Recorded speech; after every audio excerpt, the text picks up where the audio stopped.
Début novembre, vous avez sûrement reçu ce petit message quand vous ouvrez l'application Facebook. Est-ce que vous choisissez de continuer à avoir des publicités et d'accéder gratuitement à la plateforme, ou est-ce que vous passez sur un abonnement payant sans voir de publicité? Moi j'y crois pas trop parce qu'on n'a pas été habitué à ce modèle économique de la part de Meta avec Facebook et Insta. Et d'autant plus que si tu dois payer 10 € pour chaque service que tu utilises, et encore 10 € c'est pas cher. Par contre, à partir du 1er mars, il faudra payer 6 € supplémentaires pour chaque compte. Ah ouais, d'accord.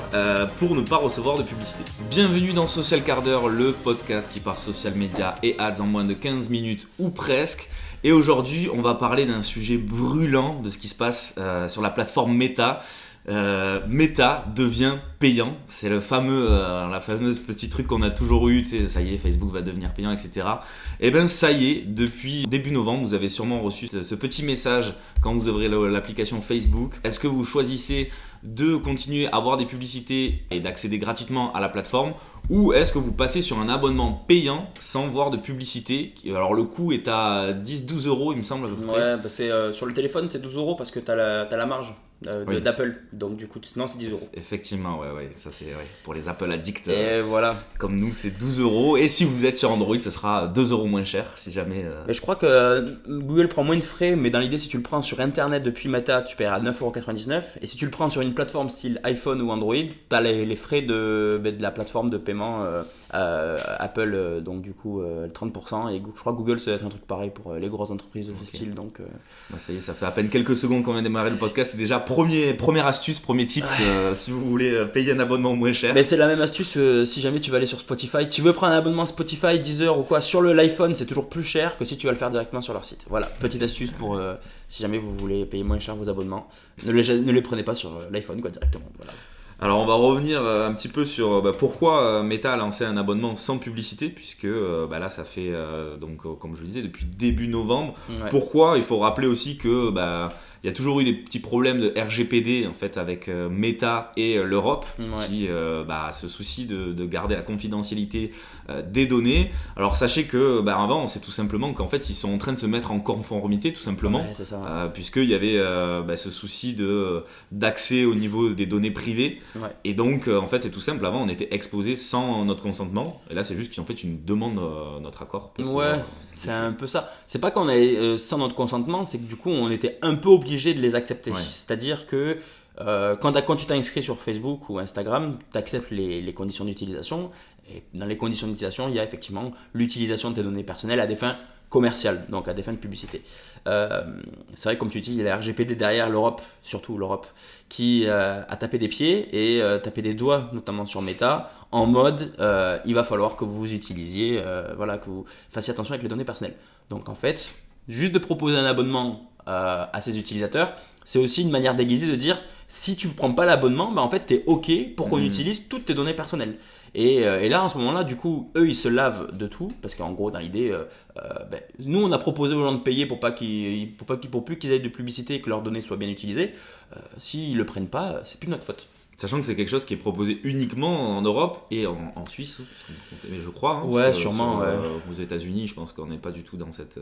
Dans cette optique, ça viendra. De toute façon, dans l'idée, tout ce qui est la RGPD, donc effectivement la RGPD, et c'est une loi européenne, donc du coup qu'on utilise que dans l'Union européenne. Mais il y a plein d'acteurs qui l'utilisent aussi sur les autres marchés, notamment le marché américain, parce que du coup, ça fait avancer quand même les choses dans l'idée. Et ce serait pas impossible que Meta après le propose aussi aux États-Unis, juste pour faire bonne figure, parce qu'en général quand ils utilisent des trucs de la RGPD en dehors du marché européen, c'est justement pour faire bonne figure et montrer que nous on est un peu en avance, on n'attend pas d'être pris d'un main dans le sac et de devoir se conformer aux règles des régulateurs, mais plutôt nous on le fait avant même qu'on soit obligé de le faire. Eh oui, ce petit coquinou. Alors, petite info en plus, je sache que jusqu'au 1er mars 2024, on va pouvoir, si on prend l'abonnement, ça sera valable pour tous nos comptes. Si on a différents comptes Facebook, Insta, ça sera valable jusqu'au 1er mars. Par contre, à partir du 1er mars, il faudra payer 6 € supplémentaires pour chaque compte Ah ouais, d'accord. pour ne pas recevoir de publicité. Ouais, mais c'est ouf parce que, en fait, je crois que dans l'idée, moi j'y crois pas trop parce qu'on n'a pas été habitué à ce modèle économique de la part de Meta avec Facebook et Insta. Et d'autant plus que si tu dois payer 10 euros pour chaque service que tu utilises, et encore 10 euros c'est pas cher. C'est cher et c'est pas cher dans un sens, c'est pas cher pour tous les outils qu'ils nous proposent. En même temps, c'est cher qu'on est habitué à les avoir gratuitement. Ouais, moi je suis un peu sceptique, mais de toute façon, on aura le temps d'en échanger là-dessus. Parce que la question qu'on se pose, vous qui nous écoutez, puisque potentiellement vous êtes intéressé ou vous faites peut-être déjà de la publicité, c'est de se dire est-ce que ça va réduire les audiences cibles des campagnes publicitaires sur ces plateformes? Pour l'instant, il est un peu trop tôt pour en tirer des conclusions, mais on va donner notre avis. Et Paul, toi, on attend de ton avis. Mon avis, il y en a beaucoup compris l'exemple de YouTube Premium dans l'idée. Alors déjà, il faut savoir que sur YouTube Premium, c'est pas que tu n'as plus de publicité, c'est que tu en as beaucoup moins et tu as de la publicité quand même. Donc déjà, ça, il faut le savoir. C'est pas parce que tu utilises YouTube Premium que tu n'as plus de publicité. Effectivement, je crois que tu en as beaucoup, beaucoup moins. Et par contre, il y a aussi un côté où YouTube te dit, quand tu vas avoir de la publicité, ça sera mieux rémunérateur pour le youtubeur dont tu vas voir la vidéo juste après. Donc en fait, au lieu de gagner 1 centime par vue de vidéo publicitaire par exemple, comme tu as regardé une publicité, c'est un peu un mode je te soutiens, t'es mon youtubeur, j'aime bien te soutenir, et donc du coup tu vas avoir plus d'argent via la vue de publicité. Et donc au lieu d'en avoir 1 centime, peut-être que tu as 10 centimes. J'ai une bêtise là pour le coup, j'ai pas les chiffres en tête. Mais donc déjà, ces gens-là prennent l'exemple de YouTube Premium. En disant la publicité va moins marcher et tout ça.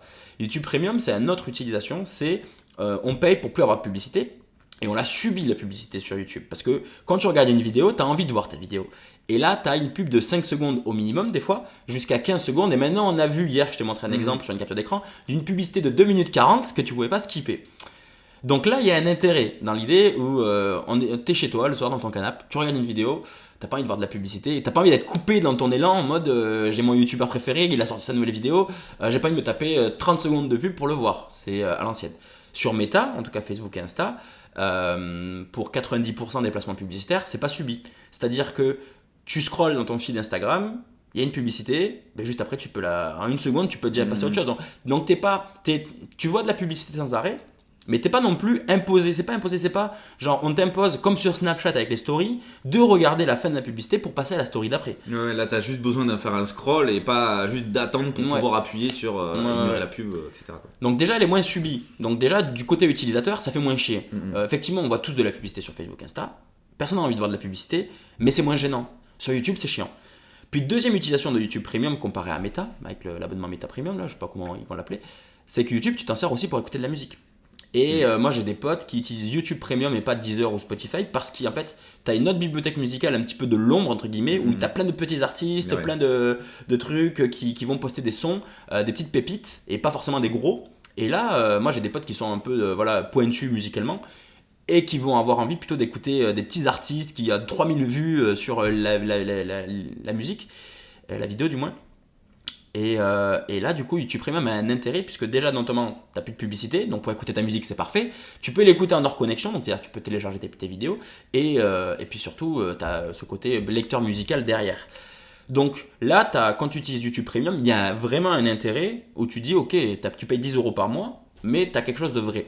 Là, pour 10 euros par mois, la seule chose que tu vas gagner en payant l'abonnement, c'est tes données, elles sont respectées, tes données publicitaires, elles sont entre guillemets personnelles, en tout cas, sont respectées, et t'as plus de publicité. Mais comme elle n'est pas subie, c'est pas gênant. Et en plus, sur Meta, t'écoutes pas de la musique, tu vas pas regarder des vidéos, tu vas regarder des rythmes, ça dure 1 minute. C'est pas des programmes de 30 minutes que tu vas mettre en hors connexion sur ton téléphone ou sur ton ordinateur pour le regarder plus tard parce que tu sais que dans l'avion, t'as pas de connexion, tu vois. Ouais, on peut ajouter à ça aussi qu'il y a déjà la proposition de l'abonnement Meta Verified, Verified, j'ai bien dit à la française. Verified.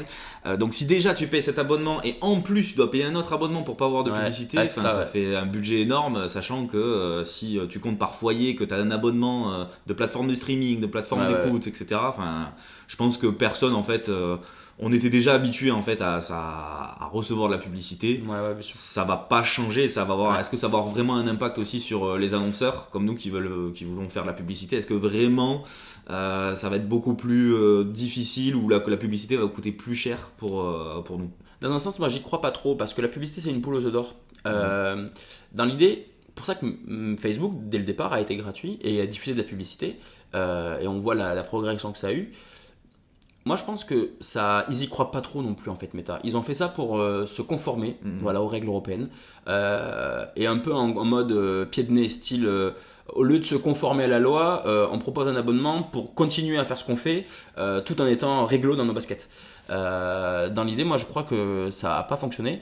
Où il va y avoir une infime partie des utilisateurs qui va se mettre à payer pour utiliser les outils Meta sans publicité, mais c'est de l'ordre de quelques pourcentages. Et même, je pense que Meta cherche pas à faire en sorte que les utilisateurs payent un abonnement, parce que dans l'idée, je pense que ça leur rapporte plus de faire de la publicité, de vendre de la publicité, que de vendre des abonnements. Et puis ça sera moins compliqué à vendre. Enfin voilà, on le sait, le business model. Si on nous avait dit dès le début que 10 € par mois pour utiliser Facebook, je pense pas qu'il y aurait eu 2 milliards d'utilisateurs. Puisque c'est 10 € en Europe, mais 10 € en France, c'est pas grand chose. Mais si tu vas dans notre pays, 10 €, en tout cas convertis dans la monnaie locale, ça peut faire beaucoup. Donc dans certains pays qui ont peut-être des pouvoirs d'achat qui sont plus restreints, plus limités, je pense pas non plus qu'eux aient envie de payer un abonnement pour utiliser des outils qu'ils utilisaient jusqu'à présent gratuitement. Donc pour moi, je pense que ça va rien changer pour nous, publicitaires. On va continuer à faire de la publicité, on va continuer à avoir des audiences qui sont très grandes, parce qu'en fait, justement, Meta, comme tu dis, ils font tout pour pas que tu prennes l'abonnement. Parce que comme tu dis, si tu dois prendre le Verified, qu'après tu dois prendre l'abonnement Facebook, plus Insta, plus ton deuxième compte, plus ceci, au bout d'un moment, tu arrives à 50 € par mois peut-être, personne n'a envie de mettre 50 € par mois. Meta préfère que tu prennes l'abonnement Verified, parce que du coup, là, c'est 15 € par mois, je crois, comme ça. C'est quand même plus simple à vendre, parce que tu as un côté où tu as une petite pastille et tout. Autant la publicité, les gens, ils s'en foutent un peu. Ça fait 10 ans qu'ils utilisent Facebook, ça fait 10 ans qu'ils voient de la pub. Ça va, ils sont habitués. C'est plus un truc nouveau, quoi. Et c'est plus, sinon plus, il n'y a pas de changement dans les publicités. C'est plus, bon, mais du coup, les publicités maintenant deviennent pas skippables. Tu es obligé de regarder les publicités. Mais en échange, je te donne un abonnement pour plus le faire. Là, du coup, il y a peut-être un intérêt un peu plus supplémentaire où tu dis, je vais aller sur Instagram, je verrai plus de pub, parce que je sais que les autres, je vais être obligé de les regarder, quoi. Bon, moi, j'y crois pas trop. Je pense que Meta non plus. Moi, je suis pas inquiété par ce système, parce que de toute manière, même si tout le monde prend l'abonnement sans publicité, il y aura quand même quelque chose à faire. Meta va quand même réfléchir à quelque chose pour continuer à gagner de l'argent. C'est leur poule aux œufs d'or. La publicité, c'est la poule aux œufs d'or de Meta. C'est vrai que ça peut surprendre un petit peu quand on a reçu cette notification en se disant mince, ça y est, ça devient payant, comment je fais, ils accèdent à mes données. Enfin, je pense qu'aussi peut-être que on est beaucoup à réaliser, ça y est, en fait on est exposé, on donne notre accord un peu comme on avait l'habitude pour les cookies sur des sites internet. Là c'est un peu nouveau et on se dit mince, ça va devenir payant, comment on va faire. Pareil pour les annonceurs en se disant est-ce que au niveau de la publicité du coup ça va être beaucoup plus compliqué de cibler, mais comme tu le dis, je pense qu'effectivement contrairement à YouTube Premium ou même d'autres plateformes comme Netflix, Disney+, etc. où tu as l'intention de regarder une vidéo, tu as la valeur ajoutée comme tu dis. Là sur en soit Facebook ou Insta, en soi tu as juste à scroller ou à swiper et tu passes la publicité, on fait même plus on fait même plus attention, c'est-à-dire à part on s'arrête vraiment que sur les pubs qui nous impactent, mais sinon ça fait partie en fait du jeu. Et sur n'importe quelle plateforme, tu prends TikTok, tu prends X aussi qui propose le même système. Alors eux je crois qu'ils sont même à 15 ou 16 € par mois, et pareil pour éviter les publicités, mais t'as une plus-value. Encore une fois, là c'est un peu l'abonnement Verified mélangé avec le côté sans publicité, parce que t'as le badge, tu vois plus de publicité, tu peux faire des tweets plus longs, tu peux revenir en arrière, tu peux les modifier. Enfin, t'as une plus-value encore une fois. À l'époque ça s'appelait Twitter Blue. Et là t'avais vraiment une valeur ajoutée dans l'abonnement. Là c'est juste, on te dit tu payes mais tu vois plus de pub.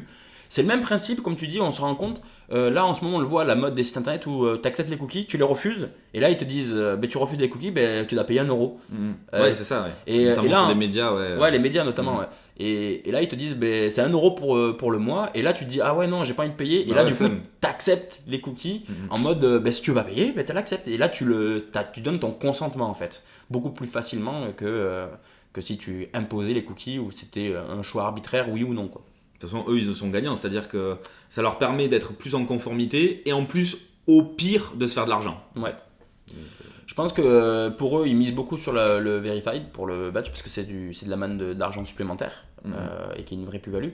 Autant, je pense qu'ils misent pas du tout sur ça, c'est juste pour se conformer. La preuve, T'as vu, ils ont pas essayé de beaucoup nous convaincre. C'est acceptez-vous, est-ce que vous voulez continuer à utiliser gratuitement? Je crois qu'il y a marqué utiliser gratuitement dans le message. Tu vois, c'est s'abonner, utiliser gratuitement. Donc du coup, déjà, eux-mêmes, ils t'indiquent déjà le côté gratuit. Tout le monde est attiré par le côté gratuit. Et ils font un long message, entre guillemets, personne va lire. Parce que tout le monde s'en fout, en fait. Et t'en as quelques-uns qui vont vouloir payer. Mais Surtout que, encore une fois, c'est un réseau social, donc on a une utilisation principalement de messages privés en général. Donc te dire, bon, ok, je vais payer 10 euros pour juste pas avoir de publicité alors que j'ai juste besoin d'échanger avec mon entourage ou quoi. Donc il n'y a pas d'intérêt vraiment à payer cet abonnement-là, puisqu'on n'est pas non plus. C'est moins frustrant, je trouve, que devant une vidéo YouTube où tu es en train de regarder ta vidéo, ou même avant de commencer la vidéo, tu dois te taper une pub. ça, ouais. Là, pour moi, il n'y a aucun intérêt. Donc, bon, écoutez, pour nous, le petit bilan, c'est que ça n'aura pas d'impact, on va dire, sur le long terme. Non, ouais. C'est juste une question en fait, de conformité pour Meta, histoire d'être dans les clous par rapport à la réglementation européenne. C'est ça. Et se faire un petit peu plus d'argent. Mais derrière, sur tout ce qui va être annonceur, etc., en fait, ça va rien changer de plus, quoi. Jamais on s'est dit, putain, il y a de la pub sur Facebook. Ah, quand même, casse les couilles. Combien de fois on s'est dit, quand on lance une vidéo, putain, il y a de la pub sur YouTube. Putain, voilà, c'est ça. La pub, là. Elle fait chier. Tu vois, on n'a jamais été emmerdé par la pub sur Facebook, Insta. Ou en tout cas, très peu. Si, on a vu des publicités chiantes et tout, d'accord. Mais ça n'a jamais été du même niveau que YouTube, où tu te prends 2 fois 30 secondes et t'es en mode vas-y, je suis saoulé là, avec des publicités Pampers là. Pas du tout ciblé. Ouais, pas du tout ciblé. Tu te dis vas-y, c'est bon, j'allais prendre l'abonnement. Nous on s'est dit on va le prendre avec la boîte là, vas-y, on va prendre l'abonnement, vas-y, on va se partager parce que c'est pas possible quoi. C'est trop. C'est trop. YouTube, c'est trop la pub. Même moi, même moi qui suis dans la publicité, j'en viens à me dire c'est trop. Par contre, sur Insta, ça va, c'est sympa. Bon bah en tout cas bonne nouvelle pour oh là là on termine pile en même temps que le chant du coq. Incroyable. Bonne nouvelle en tout cas pour si vous faites de la pub ou souhaitez faire de la publicité, aucun souci. Oui. Franchement ça va rien changer, je pense qu'il y aura quasiment aucun impact. S'il y a 1% qui s'inscrit, l'impact est... Enfin déjà il peut être content et l'impact sera non négligeable sur nous. Donc c'est pas... Moi c'est pas... je le répète mais j'y crois pas. Bah, c'est comme s'ils rendaient Google en soi payant aussi, tout, voilà. Et puis il n'y a pas de concurrence derrière. C'est ça. Ils ont le monopole. C'est pas comme s'il y avait un autre concurrent qui proposait la même formule différente, sans publicité ou quoi. Et là, en fait, ils font un peu ce qu'ils veulent. Comme ils ont un peu le monopole, ils proposent ça en mode on s'en fout, voilà, on le fait pour faire plaisir aux régulateurs européens. Et puis on n'en parle plus. Mais après, on verra. Peut-être qu'après moi, ils vont peaufiner la formule. Ils vont proposer un truc différent avec le badge pour tous tes comptes pour 10 euros. Là, il peut y avoir quelque chose de là, un peu plus gênant. Là. À voir, mais en tout cas, pour l'instant, on est tranquille. Bah, écoute, je pense qu'on a fait le tour par rapport je pense qu'il n'y a pas besoin de à ce sujet-là. En tout cas, si cet épisode vous a plu, n'hésitez pas à laisser les fameuses 5 étoiles, le petit commentaire qui va bien, et puis vous pouvez venir échanger avec nous directement en privé sur social.quart-d'heure, donc sur notre compte Instagram. Sur Instagram. Si vous nous regardez sur YouTube, n'hésitez pas à vous abonner. Et oui, vous êtes de plus en plus nombreux à nous suivre sur YouTube. Hein. Les vues sont en train de décoller. Ouais. Bientôt les 200 abonnés sur YouTube. Et oui, on n'arrête pas l'ascension. Et on se retrouve pour un prochain épisode. C'est ça. On vous dit à bientôt et prenez soin du rock.